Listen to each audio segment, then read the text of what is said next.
three very important things I can point to that back up this assertion, this allegation. So the first, the most obvious one, is Brexit.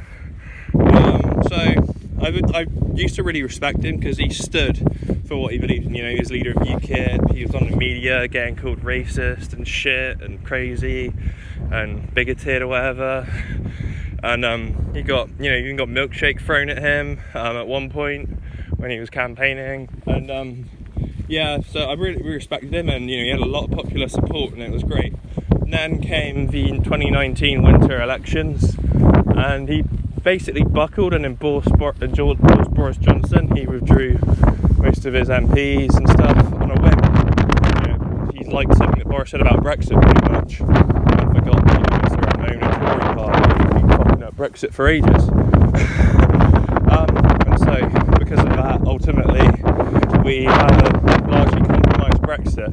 The deal we got isn't really a deal, it's more of a treaty. It's more Theresa May's deal. Stamped on it. You don't have control of your fishing waters, really. I've got that massive fucking bill to pay. No deal would be far superior to this. So that's one reason. And of course, he's very copious. It's like, oh, something else, but at least we got it done. It's like, no, not really. The second one is Trump. He was a big friend of Trump's. He went, toured America with him, did a few speeches. Americans kind of liked him. And that was good, and I liked him for doing that. I thought, yeah, Trump's actually a pretty decent guy, or compared to other politicians. I wouldn't say he's an absolutely decent guy, but he's he's right. And Farage knew that, and he campaigned with him, and that was all well and good. Until obviously the election we must not talk about. The election asterisk. But anyway. So after, Trump clearly won that, like I said, you can look at the statistics for yourself. More, in parts of Detroit and shit, more people voted, blah, blah, blah. I'm not going to have to explain it again. It's all out there.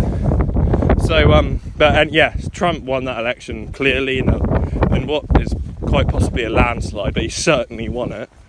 And it's just I was talking to this guy the other day. He votes for the Green Party, and he was like, "He won, didn't he?"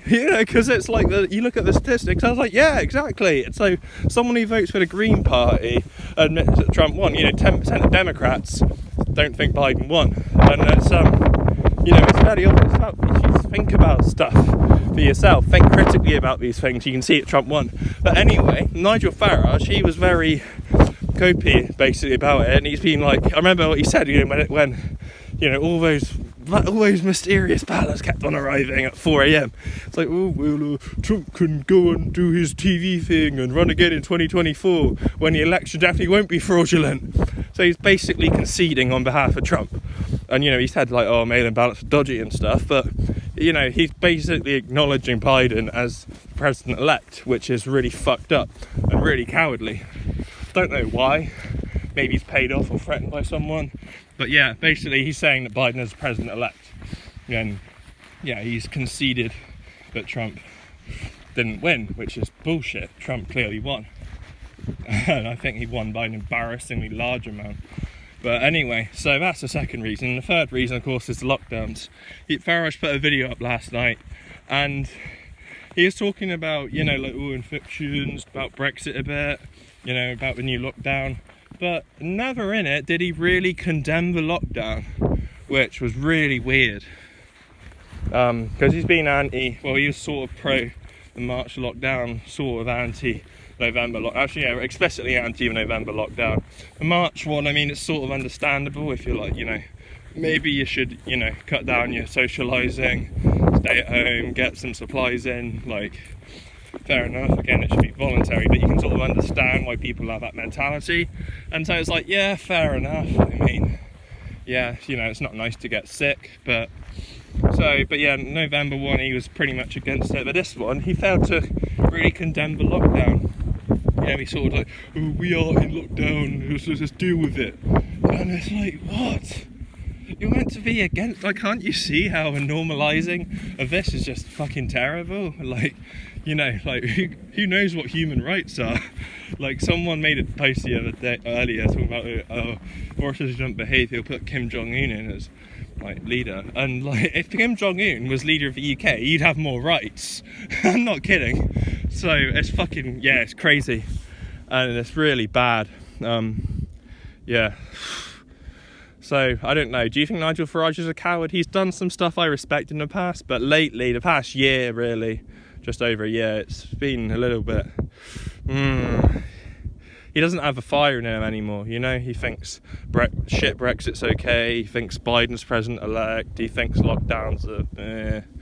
and he's lost his principles.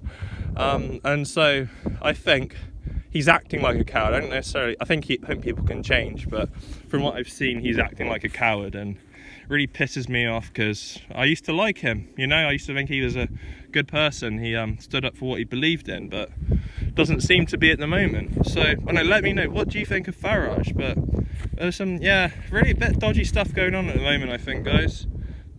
Yeah, just some food for thought. Yeah, please comment, let me know what you think. Yeah. Yeah, have a good day, guys.